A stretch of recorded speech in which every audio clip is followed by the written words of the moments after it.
பாட்டியோட கடைக்கு கொஞ்ச தூரத்துல பூபதி அப்படிங்கிற ஒரு பெரிய வியாபாரியும் சாப்பாடு கடைய நடத்திக்கிட்டு இருந்தான். பூபதிக்கும் சாந்தம்மாவுக்கும் வியாபாரத்துல நிறைய வித்தியாசங்கள் இருந்துச்சு. ஆனா ஊஜனங்க எல்லாருமே பூபதியோட கடைக்கு போகாம நேரா சாந்தம்மாவோட கடைக்கு தான் போய்கிட்டு இருந்தாங்க. அதுக்கு முதல் காரணம் சாந்தம்மாவோட கைப்பக்குவம். அவங்க செய்யற சாப்பாடு தரமாவும் ரொம்ப சுவையாவும் இருக்கும். ரெண்டாவது காரணம் தான் முக்கியமான காரணம். பூபதியை விட ரொம்ப கம்மி விலைக்கு தான் சாப்பாடு கொடுத்துக்கிட்டு இருந்தாங்க. இப்படி இருக்கும்போது ஒரு நாள் பூபதி அவனுடைய கடையில யாருமே சாப்பிட வரல அப்படிங்கறத பத்தி நினைச்சுக்கிட்டு வருத்தப்பட்டு இப்படி யோசிச்சுக்கிட்டு இருந்தான். என்னடா இது, காலையிலிருந்து என் கடைக்கு யாருமே எட்டி கூட பார்க்க வரலையே. காலையிலிருந்து சமைச்சு வச்சதெல்லாம் ஒருவேளை வீணா போயிடுமோ? நேத்து சமைச்சு வச்சதெல்லாம் வீணா போய் கடைசியில வேற வழி இல்லாம பன்னிங்களுக்கு சாப்பிட போட்டுட்டேன். ஏங்க இப்படி அமைதியா உட்காந்துக்கிட்டு இருக்கிறதுல எந்த புண்ணியமும் இல்ல. அந்த சாந்தம்மா கிழவியோட சாப்பாடு கடை இருக்கிறதுனால தான் நம்ம கடைக்கு யாரும் வரமாட்டேங்கிறாங்க.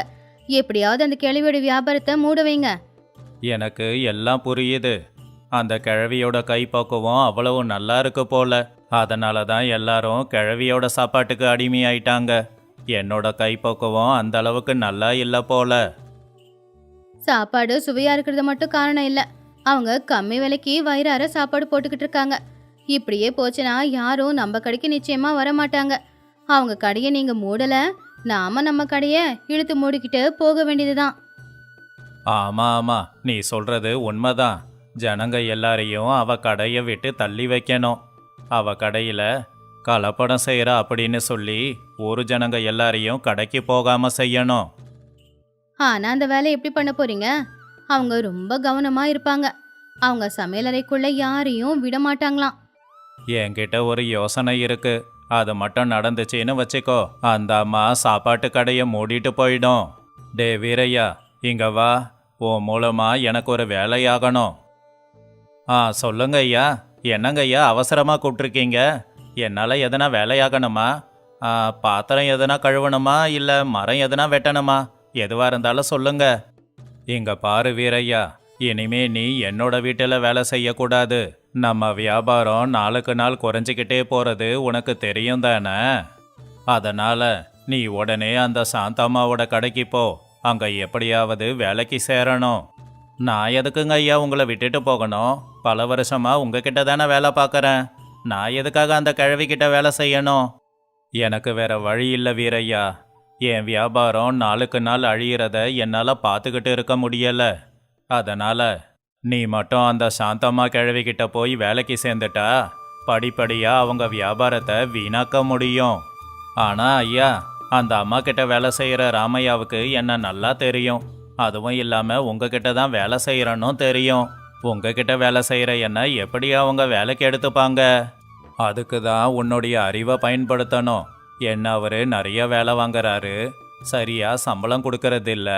அது மட்டும் இல்லாமல் என்னை அடித்து கொடுமைப்படுத்தினாருன்னு ஊர் ஜனங்களை நம்ப வச்சிடு. சரிங்க ஐயா, நீங்கள் எனக்கு சம்பளம் கொடுக்குற முதலாளி. நீங்கள் என்ன சொல்கிறீங்களோ அதை நான் செய்யறேன். அவங்க எல்லாரும் நம்புற மாதிரி ஊர் ஜனங்களை நம்ப வைக்கிறேன்.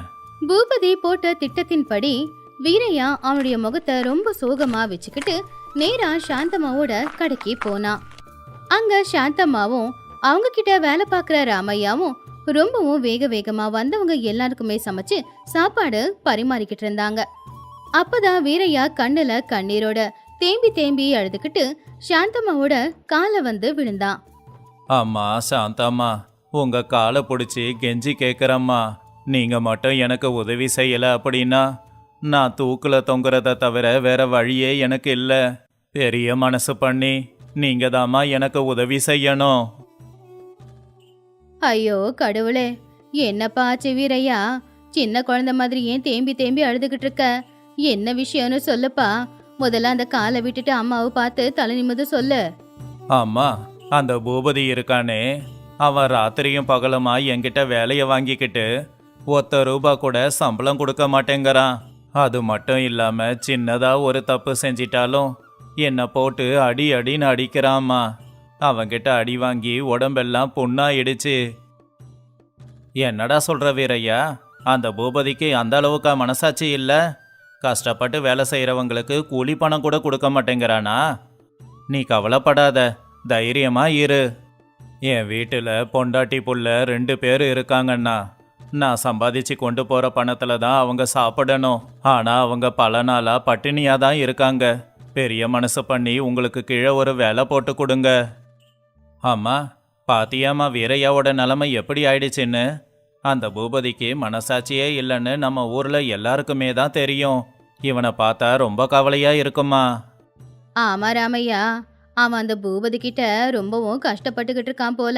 அது அவனுடைய முகத்தை பார்த்தாலே தெரியுதே. வீட்டில் பொண்டாட்டி பிள்ளைங்க பட்டினியா இருக்காங்கன்னு சொல்றான். அவங்க வயிற்ற நிரப்ப வேண்டிய கடமை நமக்கும் தானே இருக்கு. இவனுக்கு இங்கேயே எதனா வேலை போட்டு கொடுக்கலாமா? இவனால நமக்கும் உதவியா தானே இருக்கும். ஆமா ராமையா, நீ சொல்றது 100க்கு 100 உண்மைதான். பசி புள்ளைங்க பொண்டாட்டின்னு வந்தவனை நாம அனாதையா விட்டுட முடியாதுல்ல. 4 பேருக்கு சாப்பாடு போடுற அந்த புண்ணியத்தை கடவுள் நமக்கு கொடுத்துருக்காரு. இவன் குடும்பத்தையும் நாமளே பார்த்துக்கலாம். சரிப்பா வீரையா, நாளையில இருந்து நீ இங்கேயே வேலையே செய்யலாம். நீ யாருக்காகவும் பயப்பட வேண்டிய அவசியம் இல்லை. இங்க உனக்கு அம்மா மாதிரி நான் இருக்கேன். ரொம்ப நன்றிங்க அம்மா. நீங்க செஞ்ச உதவியை நான் மறக்கவே மாட்டேன். ராமையா அண்ணன், என் பிள்ளைங்களோட உசுரை காப்பாத்தினவர் நீங்க. என் உசுரை கொடுத்து நான் இங்க உழைக்கிறேன்ன. அப்படி வீரையா சாந்தம்மா ராமையாவோட நல்ல குணத்தை அப்பாவித்தனத்தை பயன்படுத்திக்கிட்டு அவன் பூபதி போட்டு கொடுத்த திட்டத்தின்படி வேலைக்கு சேர்ந்தான். ராமையாவுக்கு வீரையா மேல எந்த ஒரு சந்தேகமும் வரல. அவனை கூட பிறந்த தம்பி மாதிரி பாத்துக்கிட்டான். முதல்ல சில நாட்கள் வரைக்கும் வீரையா ராமையாவோட பார்வையிலையும் சாந்தம்மாவோட பார்வையிலையும் ரொம்ப நம்பிக்கையானவனா நடந்துக்கிட்டான். அவன் அந்த அளவுக்கு அங்க கஷ்டப்பட்டு உழைச்சான். அப்படியே உழைச்சுக்கிட்டே சாந்தம்மா பாட்டியோட சமையலுக்கு பின்னாடி இருக்கிற அந்த ரகசியம் என்ன அப்படிங்கறத மெதுவா மெதுவா அவன் தெரிஞ்சுக்கிட்டான். சாந்தம்மா என்னைக்குமே அதிகமா பேராசப்பட்டதில்ல. சுத்தமான பொருட்களை மட்டும்தான் பயன்படுத்திக்கிட்டு இருந்தாங்க. தோட்டத்துல இருந்து அப்பதான் பறிச்சுட்டு வந்த காய்கறி, செக்குல ஆட்டின சுத்தமான எண்ணெய் இதுதான் பயன்படுத்தினாங்க. ஒரு நாள் இருட்டானதுக்கு அப்புறமா ரகசியமா வீரையா அவனுடைய முதலாளியான பூபதிய சந்திக்க வந்தான். ஓ, இதுதான் அந்த பாட்டியோட ரகசியமா? சரியா கண்டுபிடிச்சிருக்க வீரையா. அவங்க நேர்மையால தான் அவங்க சமைக்கிற சமையல் இந்த அளவுக்கு சுவையா இருக்கா?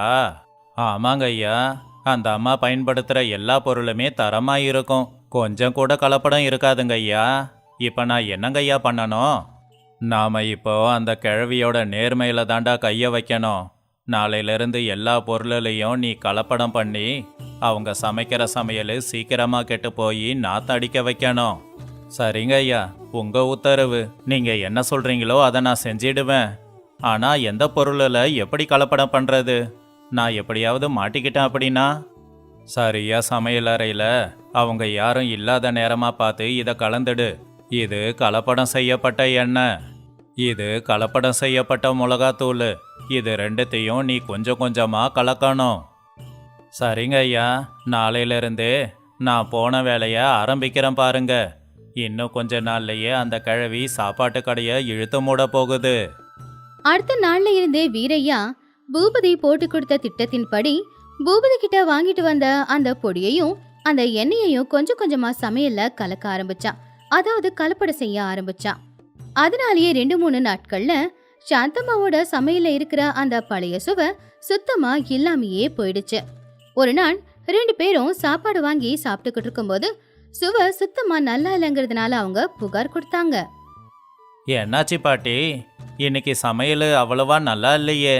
இதுல காரமும் இல்லை, எண்ணெயில வேற சிகிடு மனம் வந்துகிட்டு இருக்கே. நீங்க எப்பவும் இவ்வளோ கேவலமா சமைக்க மாட்டீங்களே, திடீர்னு உங்களுக்கு என்னாச்சு?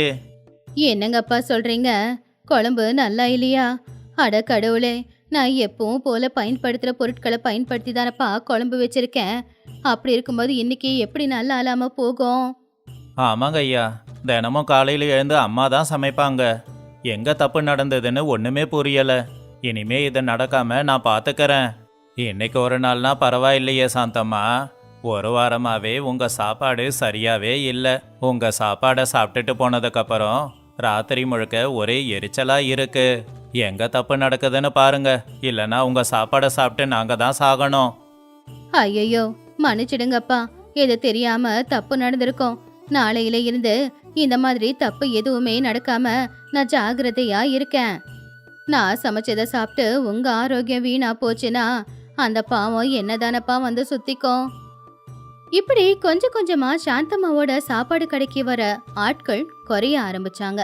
சரியா அதே நேரத்துல தான் ஊருக்குள்ள யார் பரப்புனாங்க அப்படின்னு தெரியல, ஒரு புகார் பரவிக்கிட்டு இருந்துச்சு. அது என்னன்னா, சாந்தம்மா பாட்டி சமைக்கிற சமையல்ல கலப்படமான பொருட்கள் நிறைய பயன்படுத்துறாங்க, அது ஆரோக்கியத்துக்கு சுத்தமா நல்லதே இல்ல அப்படிங்கிறது தான். விஷயம் தெரியுமாடா? அந்த சாந்தம்மா பாட்டி அதிகமாக லாபம் கிடைக்கணும் அப்படின்றதுக்காக இப்பெல்லாம் குழம்புல கலப்படம் பண்ணுறாங்களாமா. அதனால தான் அவங்க முதல்ல சமைச்சப்ப வந்த ருசி இப்பெல்லாம் வரமாட்டேங்குது. ஆமாம் ஆமாம், நானும் கேள்விப்பட்டேன்டா. நாம் எல்லாரும் கண்ணை மூடிக்கிட்டு அங்கேயே போகிறதால தான் அவங்க நம்மள ஏமாத்த பார்க்குறாங்க போல. வயசான காலத்தில் எதுக்கு இவ்வளவு பண ஆசை? இனிமே நான் அந்த கிழவியோட கடைக்கு போய் சாப்பிட வேணான்னு நினைக்கிறேன்டா. திரும்பவும் பூபதி கடைக்கே போகலாம். அவங்கிட்டயே சாப்பாடு கொஞ்சம் நல்லா தான் இருக்கும். கலப்பட பண்ணப்பட்ட உணவு அப்படிங்கறதுனால ஊஜனங்க சாந்தம்மா மேல கோச்சிக்கிட்டாங்க. அவங்க கடை பக்கம் யாரும் தலை வச்சு கூட படுக்கிறது இல்ல. இப்படி மெதுவா மெதுவா சாந்தம்மாவோட கடைக்கு யாரும் வர்றதில்ல. இதுக்கு முன்னாடி வியாபாரம் நல்லபடியா நடந்துகிட்டு இருக்கும்போது மாசம் 600 ரூபாய் லாபம் வந்துகிட்டு இருந்துச்சு. அப்போ பாட்டி அவங்க 200 ரூபாயை எடுத்துக்கிட்டு அவங்க கிட்ட வேலை பார்க்குற ராமையாவுக்கு 200 ரூபாய், வீரையாவுக்கு 200 ரூபாய் கொடுத்துக்கிட்டு இருந்தாங்க. ஆனா இப்ப வியாபாரம் சரியா நடக்கலைங்கிறதுனால மாசத்துக்கு வெறும் 400 ரூபாய் மட்டும்தான் வருமானம் வந்துகிட்டு இருந்துச்சு. அந்த நேரத்துல சாந்தம்மா ஒரு கடுமையான முடிவை எடுத்தாங்க. அவங்களுக்கு வர வேண்டிய பணத்தை எடுத்துக்காம வீரையாவுக்கு 200 ரூபாவும் ராமையாவுக்கு 200 ரூபாவும் மட்டும் கொடுத்துட்டு அவங்க சும்மாவே இருந்தாங்க. ஆனா அந்த அம்மா அவங்களுக்காக எதுவுமே எடுத்துக்காததை பார்த்து ராமையாவுக்கு மனசளவுலயே ரொம்பவும் கவலையா இருந்துச்சு. அம்மா, இப்பெல்லாம் சரியா வியாபாரம் நடக்காம வர வருமானமே பாதிக்கு பாதி குறைஞ்சி போச்சு. மொத்தமாவே 400 ரூபாய் தான் வந்துச்சு. ஆனா அதில் எனக்கு 200 ரூபாயும் வீரையாக்கு 200 ரூபாயும் கொடுத்துட்டீங்களே. எனக்கு ஒன்னும் பரவாயில்ல ராமையா, அந்த பணத்தை வச்சு நான் என்ன பண்ண போறேன்? உங்ககிட்ட இருந்தா உங்க குடும்பத்துக்கு உதவியா இருக்கும். இப்படி சொன்னா எப்படிம்மா? நீயும் எங்களை மாதிரி நாள் முழுக்க கஷ்டப்பட்டு தானே உழைக்கிற. உனக்குன்னு 1 ரூபா கூட லாபம் இல்லைன்னா அப்புறம் எப்படி? நீங்க 2 பேரும் நாள் பூரா கஷ்டப்பட்டு உழைக்கிறீங்க. உங்க உழைப்ப ஏன் கண்ணார நான் பாத்துக்கிட்டு இருக்கேனே. உங்களுக்கு வயிற்றுக்கு நல்ல சாப்பாடாவது வேண்டாமா? நான் என்ன பண்ண போறேன்? அதான் ஒரு நாளைக்கு 3 வேளையும் நான் இங்க சாப்பாடு சாப்பிட்டுக்கிறேனே. ஆனா அடுத்த மாசம் நிலைமை இன்னும் அதிகமா மோசமாச்சு. சுத்தமா வியாபாரம் நின்னு போச்சு. கடைக்கு ஆட்கள் யாருமே வர்றதே கிடையாது. அப்போ சாந்தம்மா யாருக்கும் தெரியாம அவங்க வீட்ல இருக்கிற பித்தளை பொருட்களை கொண்டு போய் வித்து அதுல வந்த பணத்துல தான் வீரையாவுக்கும் ராமையாவுக்கும் அவங்க சம்பளம் கொடுத்துக்கிட்டு இருந்தாங்க. ஆனாலும் அவங்க கஷ்டத்தை வெளியில காட்டிக்கவே இல்லை. ராமையா அதை பார்த்து வருத்தப்பட்டான். அம்மா, வீட்டில் இருக்கிற பித்தளை பொருளை கூட விற்று எதுக்குமா எங்களுக்கு சம்பளம் கொடுக்குறீங்க? சரியா வியாபாரம் ஆகலை, லாபம் வரமாட்டேங்குது. அப்படின்னா பேசாம இந்த கடையை இழுத்து மூடிடலாம் இல்லையா? நான் கடையை மூடிட்டா எப்படி ராமையா? நாளைக்கு உன் புள்ள குட்டிங்களை நீ எப்படி பார்த்துப்ப?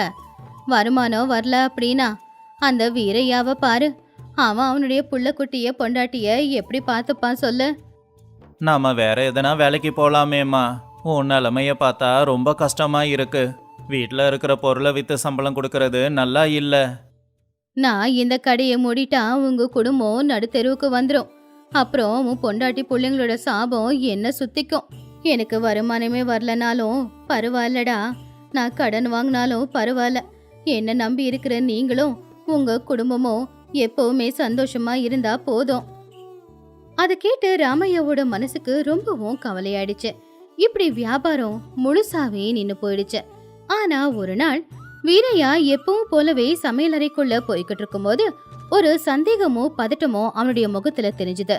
அந்த சந்தேகத்தையும் பதட்டத்தையும் பார்த்து ராமையாவும் அவனுக்கு தெரியாம அவன் பின்னாடியே போனப்பதான் தெரிஞ்சது, பாட்டி சமைச்சு வச்சிருந்த சமையல்ல ஏதோ எண்ணெயையும் ஏதோ ஒரு பொடியையும் கலக்கிறத ராமையா கவனிச்சு ரொம்ப கோவப்பட்டான். டே வீரையா, என்ன பண்ணிக்கிட்டு இருக்க? என்ன பொடி அது? எதுக்கு குழம்புல கலந்துக்கிட்டு இருக்க? அந்த பாட்டி உன்னை போனா போதுன்னு வேலைக்கு வச்சா முதுகுல குத்திக்கிட்டு இருக்கியா? அண்ணே, என்ன மன்னிச்சிடுன்னு.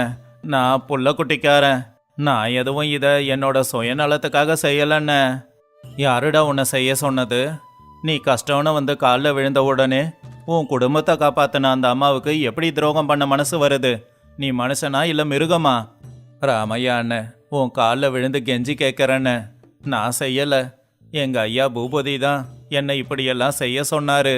தயவு பண்ணி இதை வெளியில யாருக்கிட்டையும் சொல்லாதண்ணே. அப்புறம் என் பொண்டாட்டி பிள்ளைங்க கூட என்ன மதிக்க மாட்டாங்கண்ணே. நீ பண்ணது எவ்வளோ பெரிய தப்புன்னு உனக்கு தெரியலடா.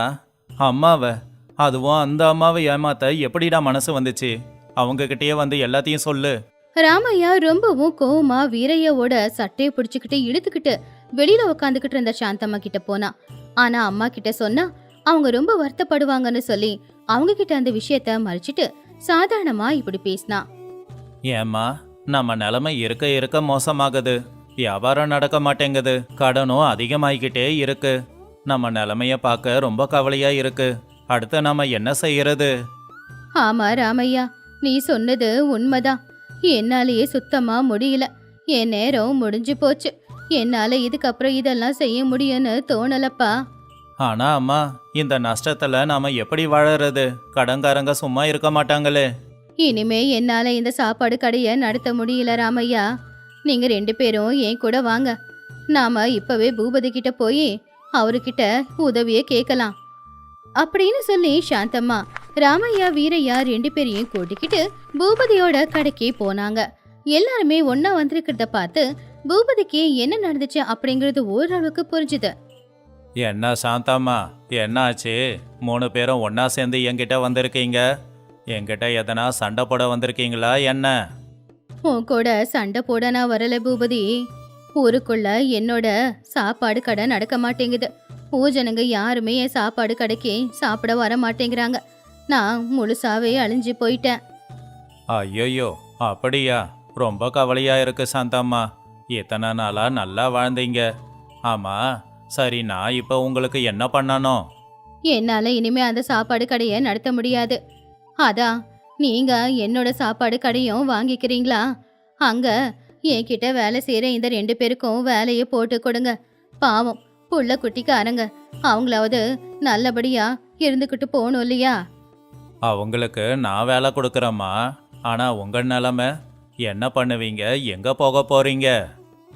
எனக்கு ஒரு நாளைக்கு 2 வேளை சாப்பாடு கொடுத்தா அதுவே போதும். எனக்கு பணம் எதுவும் தேவையில்லை. நான் இங்கேயே ஏதாவது பாத்திரத்தை கழுவிக்கிட்டே என் பொழப்ப ஓட்டிடுறேன். ஆனா என்னோட பிள்ளைங்க 2 பேரும் கஷ்டப்படக்கூடாது. அவங்கள நீங்க நல்லபடியா பாத்துக்கோங்க. சரி சாந்தாம்மா, எப்படியும் உனக்கு வயசாயிடுச்சு. 2 வேளை பாத்திரம் கழுவி கொடுத்தீன்னா உனக்கும் சாப்பாடு போடுறேன். அந்த ராமையாவுக்கும் வீரையாவுக்கும் என்கிட்டயே வேலை போட்டு கொடுக்கறேன். உங்களுக்கு புண்ணியம் வந்து சேருங்கய்யா. ராமையா வீரையா, நாளையிலிருந்து இவருக்கிட்டயே வேலைக்கு சேர்ந்துக்கோங்க. நானும் இங்க பாத்திரம் கழுவிக்கிறேன். சபாஷ் வீரையா, அந்த கிழவியோட கடையை மூட வச்சு என்கிட்டயே வேலைக்கு வந்து சேர வச்சிட்ட. உன்னை நான் பாராட்டுறேன். அன்னைக்கு ராத்திரி வீரையா ரொம்பவும் சந்தோஷமா வீட்டுக்கு போய் அவனுடைய பொண்டாட்டி கிட்ட நடந்தத சொன்னான்.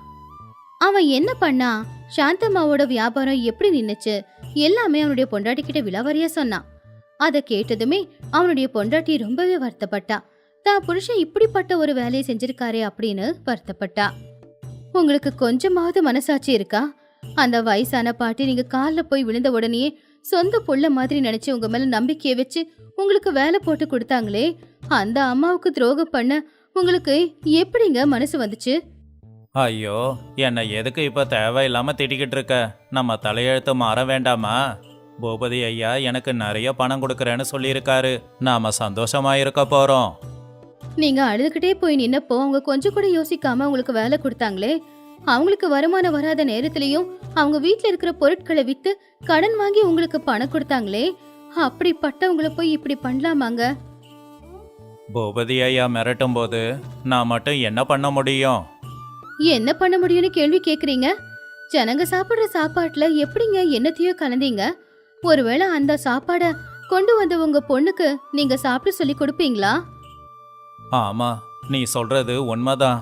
அந்த கலப்படம் செஞ்ச சாப்பாட்டை என் பசங்க சாப்பிட்டிருந்தா அவங்க நிலைமை என்ன இருக்கும்? சாமி மாதிரி இருந்த சாந்தம்மாவை இப்படி ஆக்கிட்டனே. இன்னொருத்தவங்களுக்கு கலப்படம் பண்ணப்பட்ட சாப்பாட கொடுத்து அதுல சம்பாதிச்ச பாவ பணத்துல ஏன் பொண்ணு நீ வளர்க்க போறியா?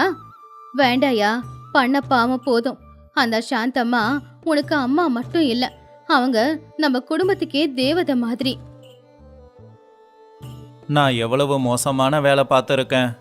எனக்கெல்லாம் இந்த உலகத்துல வாழவே தகுதி இல்லை. நான் பண்ண பாவத்துக்கு பரிகாரமே இல்லை.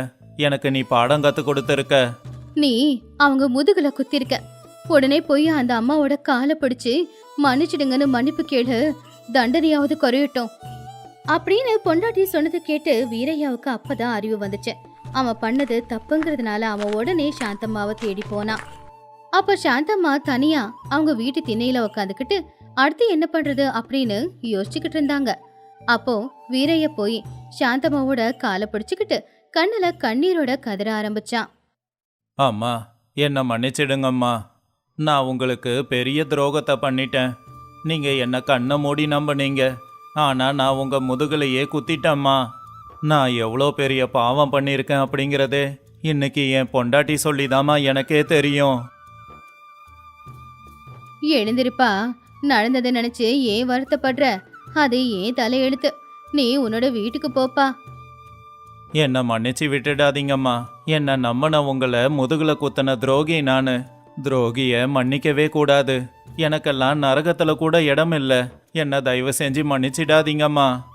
சாந்தம்மா வீரையா சொன்னதை கேட்டு ரொம்பவும் ஆச்சரியப்பட்டாங்க. ஆனா அவன் இப்ப தப்பு புரிஞ்சுக்கிட்டான் அப்படிங்கறதுனால அவங்க அமைதியாயிட்டாங்க. என்னை கோவம் தீர்ற வரைக்கும் அடிங்க. எனக்கு கடுமையான தண்டனையை கொடுங்க. தயவு செஞ்சு என்னை மன்னிச்சு மட்டும் விட்டுடாதீங்க. எனக்கு எவ்வளவு பெரிய தண்டனையை கொடுத்தாலும் அது சரிதான். தயவு செஞ்சு தண்டனை கொடுங்க. ஆமா, உங்க மனசுக்கு நீங்க எப்பவும் நல்லா இருக்கணும். நானும் ராமையாவும் உங்களுக்காக இருக்கோம். நாம மறுபடியும் கடையை ஆரம்பிக்கலாமா? அழாதப்பா, நீ பண்ணது தப்பு அப்படின்னு நீ புரிஞ்சுக்கிட்டே இல்லையா? எனக்கு அதுவே போதும். நான் உன்னை மனசார மன்னிச்சிட்டேன். ஆனா இப்போ அந்த கடையை நடத்துற நிலைமையில நான் இல்லை. எனக்கு ரொம்பவும் வயசாயிடுச்சு. வேணும்னா நீயும் ராமையாவும் சேர்ந்து அந்த கடையை நடத்திக்கோங்க. என்னோட ஆசீர்வாதம் உங்களுக்கு எப்பவுமே இருக்கும். நீங்க தாமா என் குலதெய்வம். நீங்க சொன்னபடியே நானும் ராமையாவும் சேர்ந்து இந்த கடையை மறுபடியும் ஆரம்பிக்கிறோம். நீங்க துணையா இருந்தாவே போதும். அடுத்த நாளே வீரையா ராமையா 2 பேரும் சேர்ந்து சாந்தம்மா சொன்னபடியே சாப்பாடு செஞ்சு அந்த கடையை மறுபடியும் தொடங்கினாங்க. வியாபாரத்தை ஆரம்பிச்சாங்க. இந்த விஷயத்த கேள்விப்பட்ட பூபதி குழப்பத்தோடவும் கொஞ்சம் கோவத்தோடவும் உடனே ராமையா வீரையா 2 பேரையுமே சந்திக்கிறதுக்காக வந்தான். என்னடா ராமையா இது? வீரையா கூட சேர்ந்து வியாபாரம் ஆரம்பிச்சிருக்க. அவன் பாட்டியை எப்படி ஏமாத்தனான்னு தெரியாதா? எனக்கு எல்லாமே தெரியுங்க ஐயா. நீங்க எதுவும் சொல்ல வேண்டாம். உனக்கு எதுவும் தெரியாது. அவன் என்கிட்ட வேலை பார்த்துக்கிட்டே அந்த கிழவிக்கிட்ட வேலைக்கு சேர்ந்து கிழவியோட வியாபாரத்தை அழிச்சவன். இப்போ உன் கூட சேர்ந்துருக்கான்னா உன்னையும் அப்படிதானே முதுகுல குத்துவான். அவனை எப்பவுமே நம்பாத. அப்பதான் சாந்தம்மா அங்க வந்து பூபதி சொன்னது கேட்டு அவனுக்கு ஒரு பதிலடிய கொடுத்தாங்க. இங்க பாரு பூபதி, நடந்தது என்னன்னு வீரையா எங்ககிட்ட சொல்லிட்டான். அவனை வச்சுக்கிட்டு என்னோட வியாபாரத்தை அழிக்க முயற்சி பண்ண. இப்போ அவங்க 2 பேரையும் பிரிக்கிறதுக்கு முயற்சி பண்றியா? நான் எதுவும் பண்ணல சாந்தம்மா. அவன் ஏமாத்துக்காரன்னு சொல்ல வந்தேன். உனக்கு என்னோட வியாபார ரகசியம் என்னன்னு தெரிஞ்சு போச்சு இல்ல பூபதி? நான் சமையல்ல எந்த ஒரு கலப்படமும் பண்ணாத பொருட்களை மட்டும்தான் பயன்படுத்துறேன்னு உனக்கு தெரியும்ல. உன்னோட வியாபாரமும் நல்லபடியா நடக்கணும் அப்படின்னா நீனும் அதே மாதிரி கலப்படம் இல்லாத பொருட்களை பயன்படுத்து. அப்பவும் கடைக்கு ஆட்கள் தானாவே வருவாங்க. இன்னொருத்தங்க வியாபாரத்தை அழிக்க வேண்டிய எண்ணமே உனக்கு வராது. சாந்தம்மா சொன்னது கேட்டு பூபதி தலைகுனிஞ்சு அவமானப்பட்டு அங்கிருந்து போயிட்டான். இன்னொரு பக்கம் ராமையா வீரையா 2 பேரும் சேர்ந்து செஞ்ச அந்த வியாபாரம் நல்லபடியா நடக்க ஆரம்பிச்சது. இப்போ அவங்க 2 பேரும் சேர்ந்து கை நிறைய பணமும் சம்பாதிக்க ஆரம்பிச்சாங்க. ரொம்ப அருமையா இருக்கு சாப்பாடு. பாட்டியோட கைப்பக்குவம் மறுபடியும் வந்துடுச்சு போலயே. இவ்வளோ சுவையான சாப்பாடு சாப்பிடும்போது மனசே நிறைஞ்சு போகுது. இது எல்லாத்துக்கும் காரணம் அம்மாவும் வீரையாவும் மட்டும்தான். அந்த மாசம் ராமையா வீரையா 2 பேரும் கஷ்டப்பட்டு உழைச்ச உழைப்புக்கு அவங்களுக்கு 900 ரூபாய் லாபம் கிடைச்சது. அதுல 300 ரூபாய் ராமையாவும் 300 ரூபாய் வீரையாவும் எடுத்துக்கிட்டு மிச்சம் 300 ரூபாவை கொண்டு போய் சாந்தம்மா கிட்ட கொடுத்தாங்க. அம்மா, இந்த மாசம் நாம 900 ரூபாய் சம்பாதிச்சிருக்கோம்.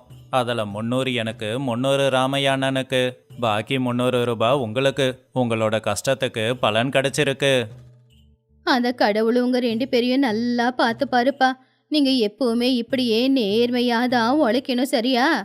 அப்படி சாந்தம்மாவோட சாப்பாடு கடை மறுபடியும் நல்லபடியா நடந்துச்சு. எப்பவுமே நேர்மை தான் ஜெயிக்கும். ஒருத்தங்க வியாபாரத்தை அழிச்சு இன்னொருத்தங்க வியாபாரம் நடக்குமான்னு பார்த்தா அது எப்பவும் நடக்காது. அது ஆத்தங்கரையோரமா இருக்கிற அழகான ஒரு கிராமம்.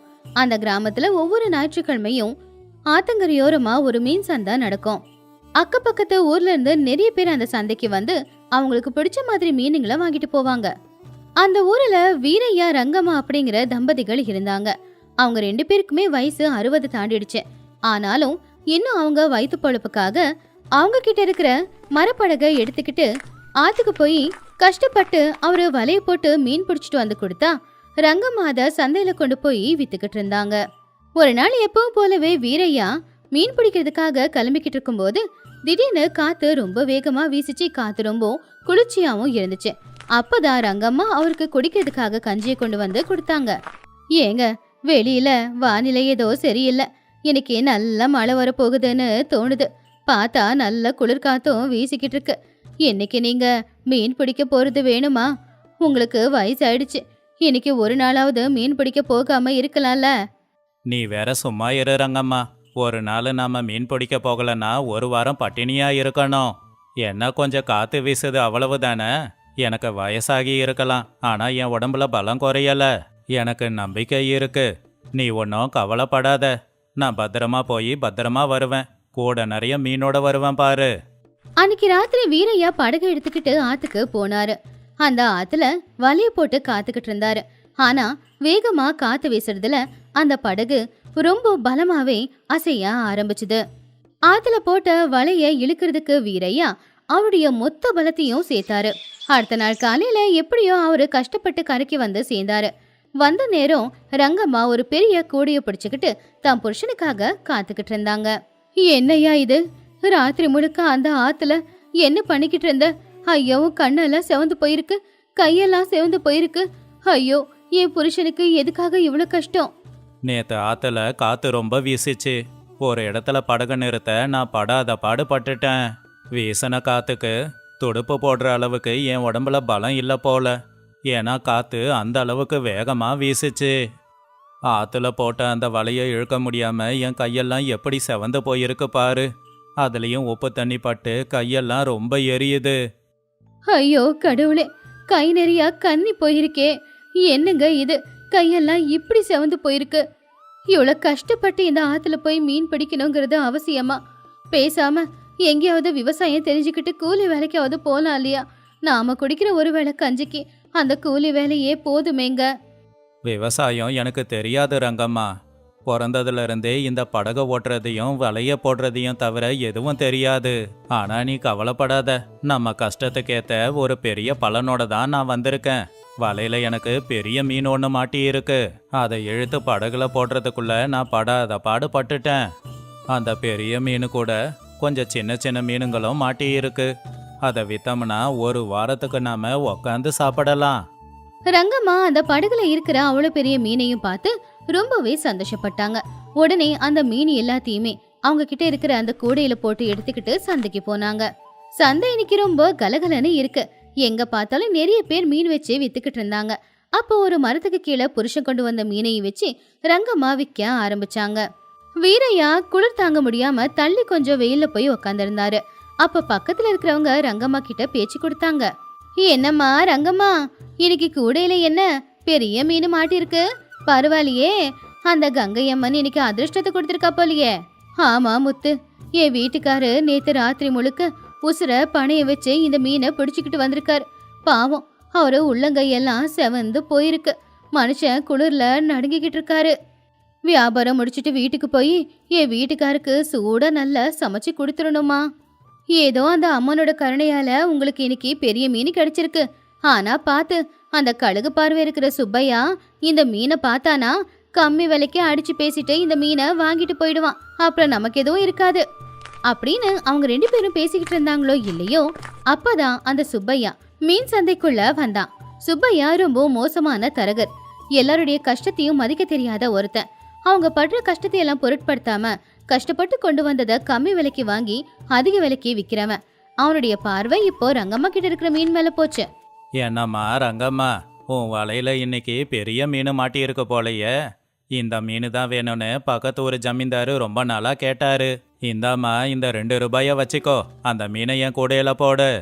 இன்னைக்கு உனக்கு யோகம்தான். சுப்பையா சொன்னதை கேட்டு ரங்கம்மாவுக்கு துக்கம் கோபம் ரெண்டுமே கலந்து வந்துச்சு. அந்த 2 ரூபாய் வச்சு 2 நாளைக்கான அரிசியை கூட வாங்க முடியாது. என்ன சொன்ன சுப்பையா? இந்த பெரிய மீனை உனக்கு 2 ரூபாவுக்கு நான் கொடுக்கணுமா? உனக்கு மனசாட்சி இருக்கா? இந்த மீனோட விலை குறைஞ்சபட்சம் 2 வெள்ளி காசாவது இருக்கும் அப்படின்னு இந்த சந்தையில சின்ன குழந்தைய கேட்டா கூட சொல்லும். அப்படி இருக்கும்போது வெறும் 2 ரூபாய கொடுத்துட்டு இந்த மீனை எடுத்துட்டு போலாம் நினைச்சுக்கிட்டு இருக்கியா? எங்க கஷ்டம் என்ன உனக்கு அவ்வளவு மட்டமா தெரியுதா? உனக்கு எவ்வளவு தைரியம் இருந்தா இந்த மீனுக்கு என்கிட்ட 2 வெள்ளிக்காசு கேப்ப? சும்மா இருந்த படகை எடுத்துட்டு போய் சும்மா இருக்கிற வலைய வீசி கிடைச்ச மீனு தானே இது. இந்த மீனுக்கு நான் 2 ரூபாய் கொடுக்கறதே அதிகம். இந்த அம்மாவுக்கு 2 வெள்ளிக்காசு வேணுமா? வயசான காலத்துல ரொம்ப ஆசைப்படாம கொடுக்கறத வச்சு நிம்மதியா சாப்பிடுங்க. என் கூட சண்டை வேணாம். இத கேட்டுக்கிட்டு இருந்த வீரையா பொறுமையா எழுந்திருச்சு அவங்க பக்கத்துல வந்தாரு. அவருடைய கண்ணுல கோவம் தெரிஞ்சது. வீரையா ரொம்ப கோவமா, சுப்பையா, சும்மா இருக்கிற ஆத்துல சும்மா இருக்கிற வலைய போட்டா மீன் தானா மாட்டிடுமா? என்னடா நினைச்சுக்கிட்டு இருக்க? மீனவனோட கஷ்டம் உனக்கு தெரியுமா? நடு ராத்திரியில ஆத்துக்கு போய் வலைய போட்டு மீனை பிடிச்சி காமி. இங்க உக்காந்துக்கிட்டு பேரம் பேசிக்கிட்டு இருக்கிற உனக்கெல்லாம் ஒரு மீனவனோட கஷ்டம் என்ன தெரியும்? அப்படி என்ன கஷ்டத்தை பட்டுட்ட வீரையா? படகுல உக்காந்து வலைய தூக்கி போட்ட, அவ்வளவுதானே. எதுக்கு இவ்வளவு ஆர்ப்பாட்டம்? சும்மா உக்காந்துக்கிட்டு இருக்கோமா? அந்த இருட்டுல அந்த குளிர்ல தண்ணியோட அசைவையும் அதுக்குள்ள இருக்கிற மீனையும் கண்டுபிடிக்கணும். எப்போ எந்த பக்கத்துல இருந்து முதல்ல வரும்னே தெரியாது. ஒரு பெரிய அலை வர்றத கவனிக்கலனா அப்புறம் எங்க படகு கவிழ்ந்து போயிடும். ராத்திரி முழுக்க முழிச்சுக்கிட்டு 4 பக்கமும் பார்த்துக்கிட்டு ஈரம் காஞ்சி போன தொண்டையோட வலைய போடுவோம். அப்படி கஷ்டப்பட்டு போட்ட வலைய இழுக்க முடியாம இழுத்து பிடிச்சி அப்படி கிடைக்கிற 4 மீனை கொண்டு வந்து வித்து சம்பாதிக்கிறது சுலபம் கிடையாது. அந்த அளவுக்கு எங்களை மட்டமா பேசாத. இந்த ஒரு மீனை பிடிக்கிறதுக்கு இத்தனை வருஷமா நான் எவ்வளவு கஷ்டப்படுறேன்னு அந்த ஆத்துக்கு தான் தெரியும். என்னோட கஷ்டத்தையும் என் உழைப்பையும் வெறும் 2 ரூபாய்க்கு நீ விலைக்கு வாங்க வந்திருக்கியா? இங்க பாரு சுப்பையா, நேத்து ராத்திரி முழுக்க அந்த ஆத்துல வீசுற காத்துல குளிரல கை வலிக்க வலிக்க கை கண்ணி போக என் வீட்டுக்காரரு கஷ்டப்பட்டு பிடிச்சிட்டு வந்த மீனுங்க இது. அவருடைய உழைப்பு என்னன்னு உனக்கு தெரியாம இருக்கலாம், ஆனா அவரை கட்டின பொண்டாட்டி எனக்கு தெரியும். நாங்க எங்க உசுர பணியமா வச்சு கஷ்டப்பட்டு பிடிச்சுக்கிட்டு வர மீனுங்க இது. இத சுலபமா வலையில வந்து மாட்டிக்கிற மீனுங்க அப்படின்னு சொல்றியே, உனக்கெல்லாம் மனசாட்சியே கிடையாது. இது என் புருஷன் கஷ்டப்பட்டு கொண்டு வந்த மீன். இத உனக்கு கொடுக்கற எண்ணமே எனக்கு இல்ல அப்படின்னு சொன்னதும் சுப்பையாவுக்கு ரொம்பவே கோவம் வந்துருச்சு. இவ்வளவு திமிரா இருக்கக்கூடாது ரங்கம்மா. இந்த சந்தையில இருக்கிற ஒரே ஒரு தரகன் நான் மட்டும்தான். என்னோட பேச்சை மீறி உங்ககிட்ட வந்து மீனை வாங்க போறது யாரும் இல்ல. இன்னைக்கு சாயந்தரம் வரைக்கும் இந்த மீன் இந்த கூடையிலேயே வாடி போகட்டும். கூட சேர்ந்து நீங்களும் வாடி போங்க. இந்த மீன் விற்க போறதில்ல, வேணும்னா பாருங்க. இப்படி சுப்பையா சத்தமா அவங்கள மிரட்டிக்கிட்டு இருக்கும்போது அப்பதான் சந்தைக்கு வந்த அந்த ஊரோட தலைவரான தர்மையா காதுல அது விழுந்துச்சு. உடனே தர்மையா அங்க போனாரு. என்ன சத்தம் சுப்பையா? எங்க உன்னை விட வயசுல பெரியவங்க கிட்ட சத்தம் போட்டு பேசிக்கிட்டு இருக்க?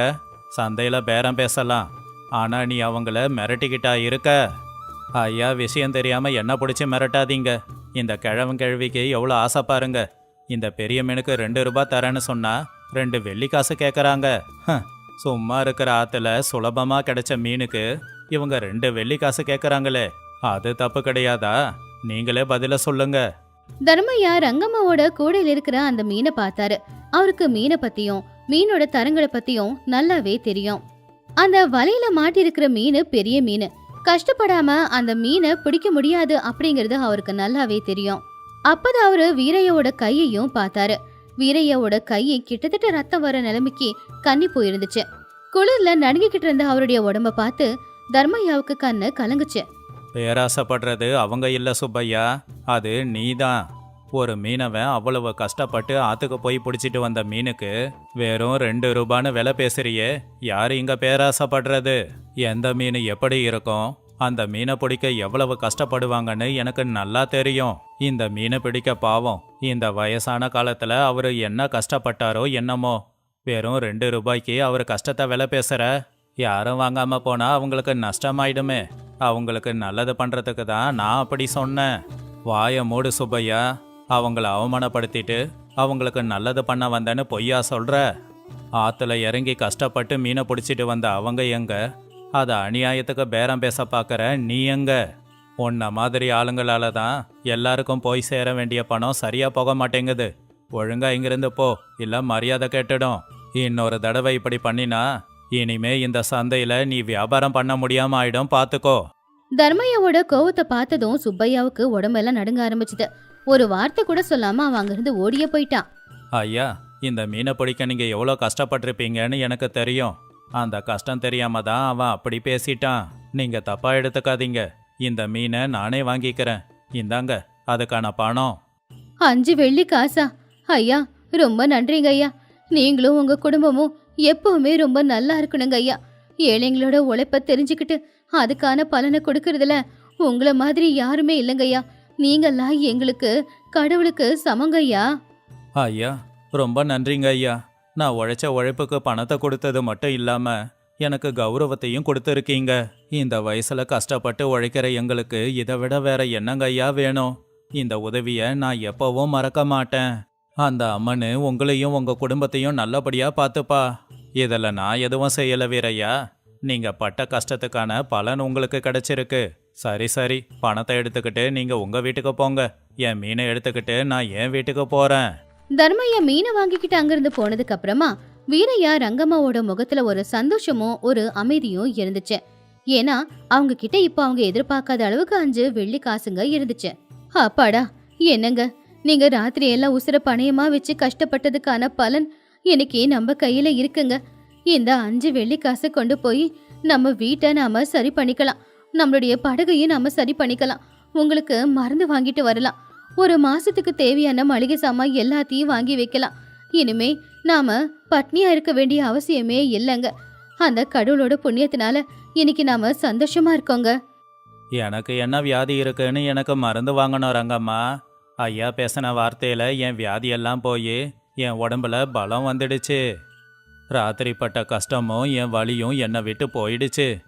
இப்பவே படகுல ஏறி உடனே மீன் பிடிக்கணும் அப்படின்னு தோணுது. அப்படி அந்த வயசான தம்பதிகள் ரொம்பவும் சந்தோஷமா மீன் எல்லாத்தையும் வித்துட்டு வீட்டுக்கு போனாங்க. இந்த கதையில இருக்கிற நீதி என்னன்னா, யார் செய்யற வேலையும் ரொம்பவும் சுலபமானது கிடையாது. அந்த வேலையில இருக்கிற கஷ்டம் வேலை செய்யறவங்களுக்கு தான் தெரியும். ஒருத்தங்களுடைய உழைப்ப மட்டமா பேசுறது மட்டும் இல்லாம அவங்களுக்கு கிடைக்க வேண்டிய பலனை கொடுக்காம அதை நாம திருடனா அந்த கடவுள் அதை பார்த்துக்கிட்டு தான் இருப்பாரு. நமக்கு ஒரு நாள் பாடத்தை கத்து